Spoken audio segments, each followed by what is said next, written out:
You got passed over for the meeting again. What's worse, you find out that you were passed over for a lot of meetings for this project that you are going to be doing all of the work for. This is frustrating beyond belief. I've seen it happen over and over. For those of you that don't know me, my name is Sean Barnes. I've been in oil and gas for most of my career through 48 acquisitions, integrations, and 2 IPOs. These are the things that most executives aren't comfortable sharing with you. Before we dive into this, there's something that you need to know. Good leaders will advocate for you. They will put you in the right rooms if you are good enough. I'm flashing back years ago. I had a member of my team, absolute rock star. This was the guy that you could count on day in, day out, and you know that he was going to deliver. He was going to get the thing done.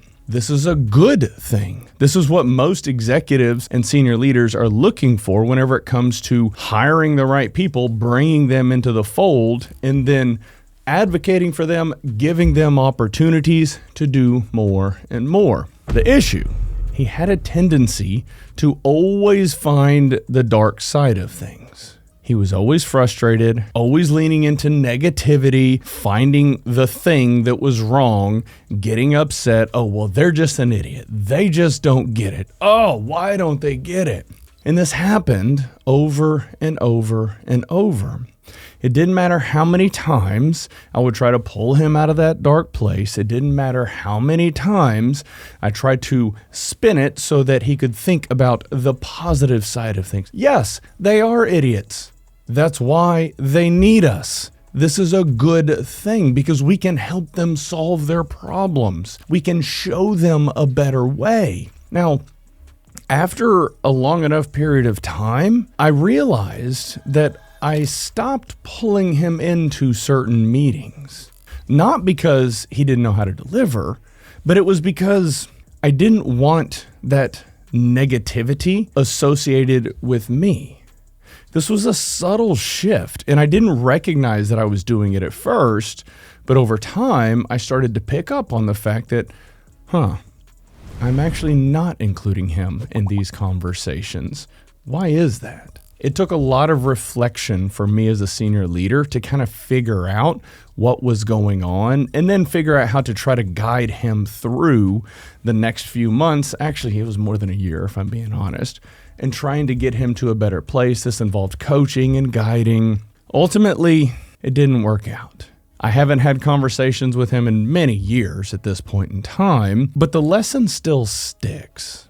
And I see this a lot where high-performing leaders, managers, directors, they're ascending in the leadership ranks and they're so focused on their thing and they get frustrated beyond belief and they don't know what to do with it. It becomes this black hole of negativity that they just can't get out of. It doesn't matter who throws them a life vest.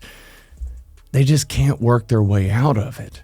So when you start thinking about how this can apply for maybe even yourself or your peers, I want to get into 3 things for why advocacy starts to go quiet. The first, you became the expert instead of the leader. You were narrowly focused on the thing that you do, solving the problem in front of you.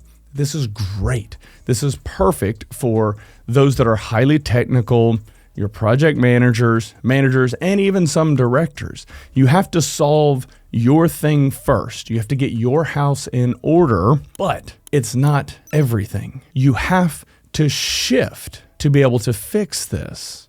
And the fix is starting to learn more about the broader business and how the thing that you do positively impacts the business as a whole. How does your role, how does the things that your team does positively impact the business? These are the things that you have to start focusing on and understanding.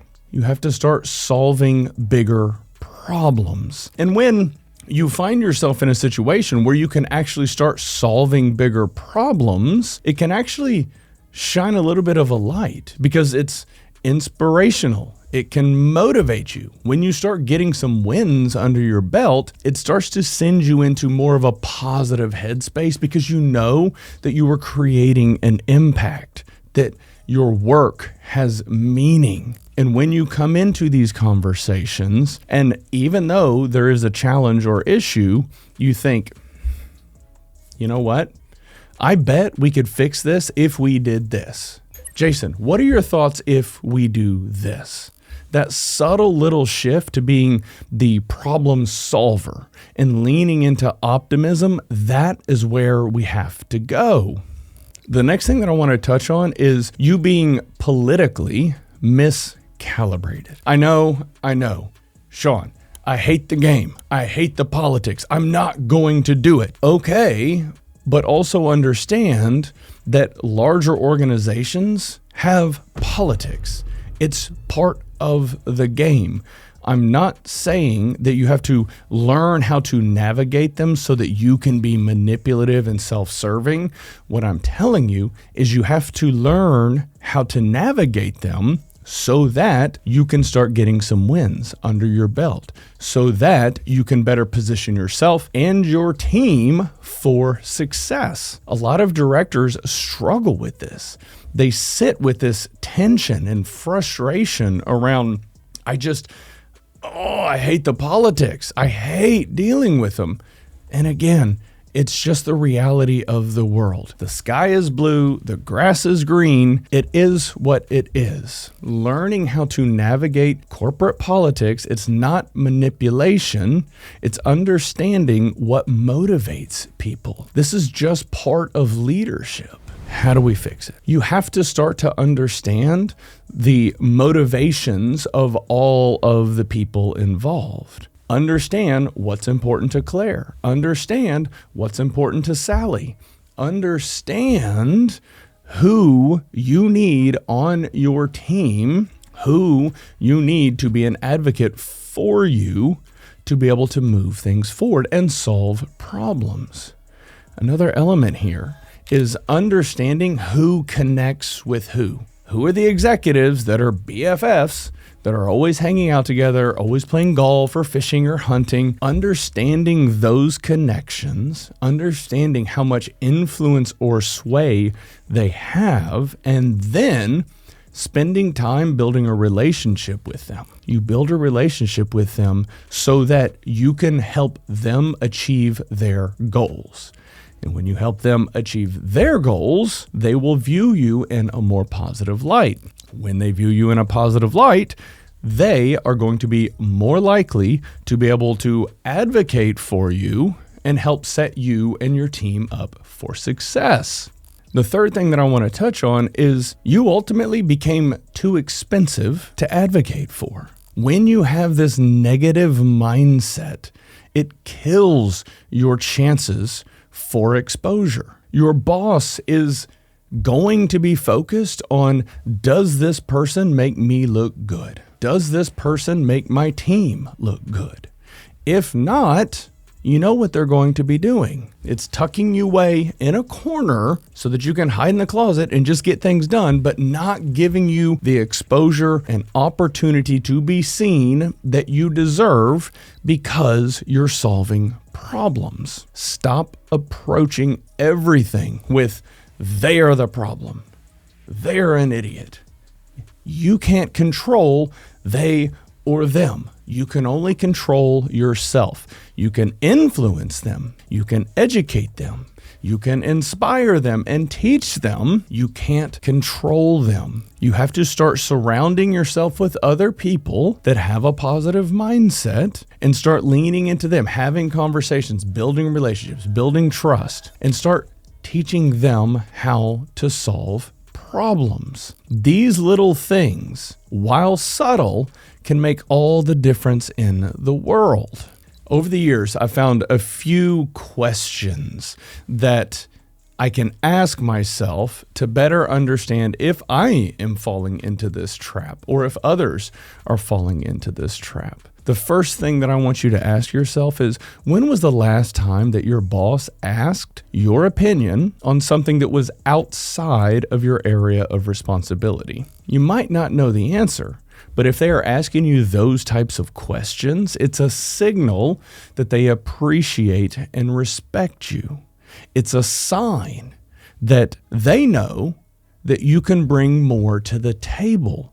If your boss is not asking you these questions, make note. When was the last time that you were pulled in to execute something or to help shape a major initiative? Or were you held off in a corner and only deployed to get the one thing done? If you are not being pulled in right at the very beginning, this is not toxic negativity in politics. It's a sign that you need to start changing your approach. If every single time they pull you in late, and then instead of you complaining, well, wait, why wasn't I brought in earlier? You say, all right, cool. Well, I think we could probably do this and this. Do you think that might get us there? All of a sudden, these leaders are going to start thinking, why didn't we bring Sean in earlier? That's brilliant. That's genius. Yes, sometimes Sean has good ideas. But if you come into the fold all focused on why they didn't bring you in earlier, all it's going to do is reinforce that behavior and saying, see, that's not why we want to bring Sean in, because all he's going to do is complain.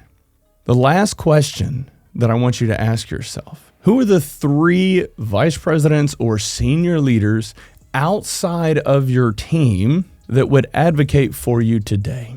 If you don't even have one person on that list, you have some work to do. But if you do have 3 people on the list, go have conversations with them. Start soliciting feedback and just be real and honest and transparent with them and say, I'm struggling with this a little bit. Why am I not getting pulled in earlier? Now, some of them might be real with you and say, well, man, you're just this ball of negativity. Why would we? Other times they'll hem-haw around and won't give you a direct answer. And this is an unfortunate reality. There's a lot of people in senior leadership positions that are not equipped to have uncomfortable conversations. It sucks, but that's what the world is comprised of these days. That's just how business is. You have undeveloped leaders promoting undeveloped leaders, and it's frustrating, but what you can do is focus on yourself. What can you do better? What problems can you solve? How can you help your team be successful? How can you help other teams be successful? When you start helping them, you're going to get some wins under your belt. And every time you get a win, it's going to put a notch into that positivity belt that you have. And it will gradually start to shift your perspective. As I think back in my career, I don't want to admit it, but this is something that I struggled with early in my career. I would look around. I was the smartest technology person in the entire company, but nobody would pull me in. They would only pull me in when everything blew up. I was the fixer, and then they'd send me back away. Go back to the data center, go back to the infrastructure. We've got this. Oh, really? Because you kind of don't. That was my mindset. It did not serve me well. You have to lean into optimism. Doesn't matter how toxic the environment is, stay positive. That is what you have to focus on. The thing that I want to leave you with, make your boss the hero. Make your peers the hero. Make every single person around you the hero. It is not about you. It is not about what you can accomplish or how many problems you can solve. It has to be about you lifting every single person up around you so that they can be successful. And when you do this, all ships are going to rise with the tide. You are going to rise right along with it.